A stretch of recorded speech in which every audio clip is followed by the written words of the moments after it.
The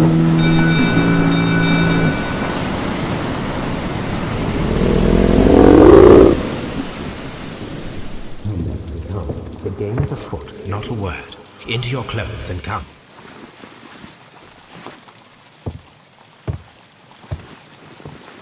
I'll wait for you in the sitting room. I've just received a note from Inspector Lestrade, a letter from the suburbs. He is in need of my presence. Whenever he has asked for my assistance, it has always turned out to be entirely justified. I fancy that every one of his cases has found its way into your collection. Yes, they all seem worthy of... However, I regret your fatal habit of looking at everything from the point of view of a story instead of a scientific exercise. Oh, Holmes, you... I beg your pardon, I digress.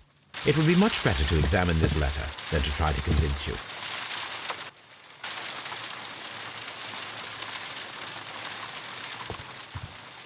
The letter is on the table, Holmes. You should take a look.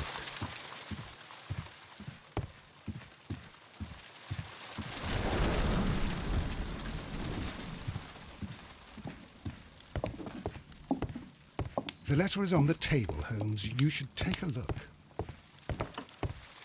The letter is on the table, Holmes. You should take a look.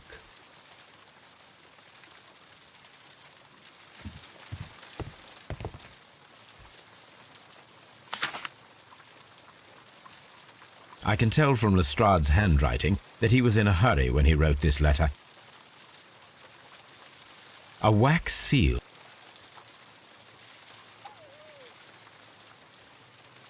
The Brackenstall family coat of arms.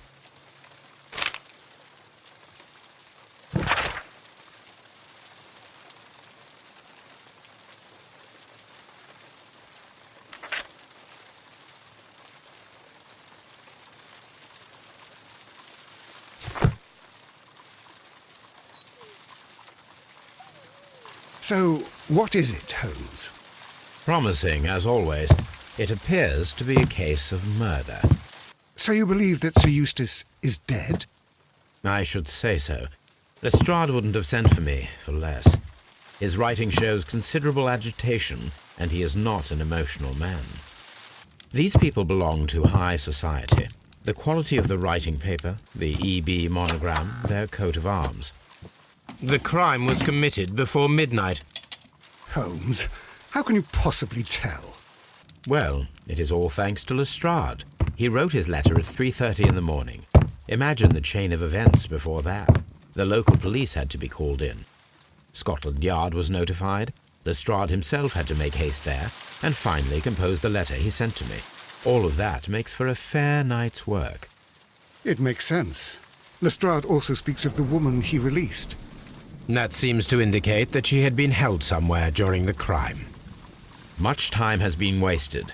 Let us find a cab and go to Abbey-Grange immediately. I live in hope of an interesting morning.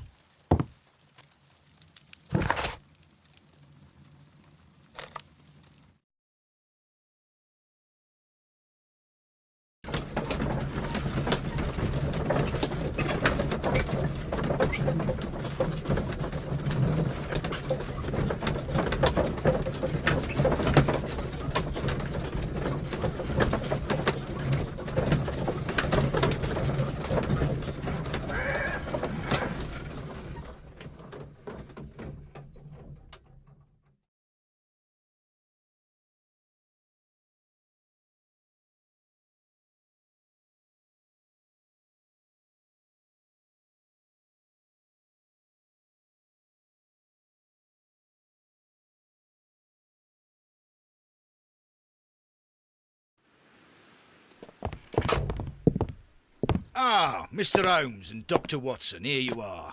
I'm very glad that you have come, but perhaps I should not have troubled you after all. And why is that? Lady Brackenstall has come to her senses, and she has given so clear an account of the affair that there is not much left for us to do. You remember that Lewisham gang of burglars? What, the three Randalls? Exactly. The father and two sons. It's their work. They stole a silver service, which is of great value. Sir Eustace Brackenstall is dead, then? Yes. His head was knocked in with his own poker. A violent act of aggression. Yes, the poor lady.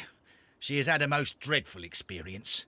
She was assaulted and tied to a chair. But I think that you would best see her and hear her account of the facts. She's in the morning room with her maid, Teresa Wright. Where is the body of the deceased? In the dining room. We haven't touched anything. All right, I'm going to examine it. Very good, Watson.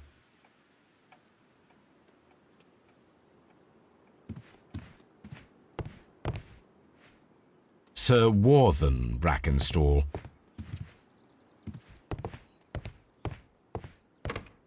Lord George Brackenstall.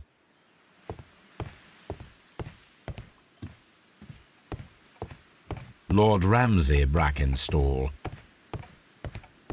Baron Lyndon Brackenstall.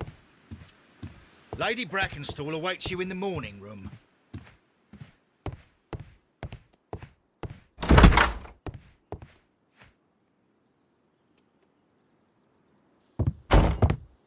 Ladies, allow me to introduce myself. My name is Sherlock Holmes. I'm assisting Inspector Lestrade in this investigation. Mr. Holmes, I am the wife of Sir Eustace Brackenstall. We were married only a year ago. I am sorry for your loss. Please accept my deepest condolences. I suppose that it is no use my attempting to conceal that our marriage has not been a happy one. I fear that all would tell you that, even if I were to attempt to deny it.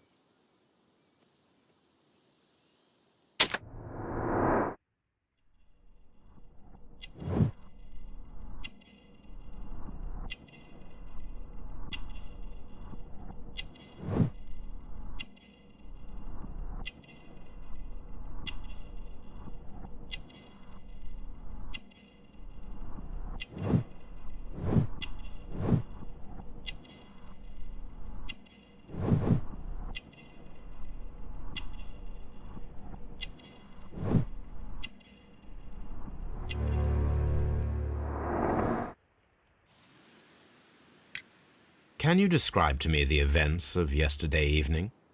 Is it really necessary? I have already told Inspector Lestrade all that happened. Yes, madam, it is. I will tell you then. Sir Eustace retired about 10:30. I sat in this room until after 11, absorbed in a book. Before I went upstairs, I entered the dining room to fetch a candle and... oh God. Please, go on. As I approached the French window, I found myself face to face with an elderly, broad-shouldered man who had just stepped into the room. Close behind the first man, I saw two others. One of them struck me a savage blow with his fist and felled me unconscious to the ground. And then? When I came to myself, I found that they had secured me tightly to a dining room chair. It was at that instant my unfortunate husband entered the room. He fought with the intruders? Yes, I think he had heard them, for he was holding his stick. But they were three, and he eventually succumbed. One of them, the elder one, struck him a terrible blow with the poker. I fainted once more. When I opened my eyes, they had withdrawn. Then my brave Teresa came to my assistance. Did these three villains steal anything? Yes, I found that they had taken the silver from the sideboard, but you can see for yourself in the dining room. You mentioned that your marriage was not a happy one. Was there anything specific that was troubling you? He was not a nice man when he was drunk, and he suffered from dark moods, but nothing else. The bruises on your hands are at least 1 week old. Your husband caused those bruises? Oh, do you? Yes, he did. He was very angry at the time. Out of control. Again. Sir Eustace was a drunkard. To be tied to such a man for life is worse than death. Your ladyship?